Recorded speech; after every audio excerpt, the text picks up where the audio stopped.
Здравствуйте! Сделать ржаную закваску совсем не сложно. Нужно лишь немного терпения. Итак, начнем. Столовая ложка ржаной муки и немного сырой воды. Довести до консистенции густой сметаны и в банку на 24 часа при комнатной температуре. Крышку просто положить, не закрывать плотно, иначе закваска задохнется.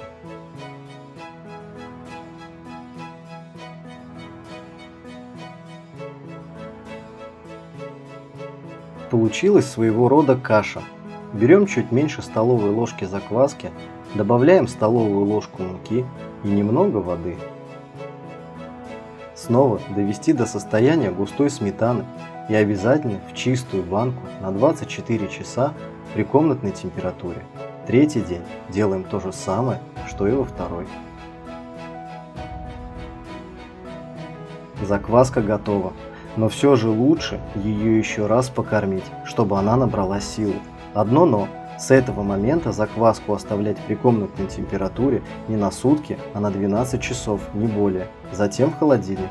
Спасибо за внимание и до новых встреч на канале Хоббийность.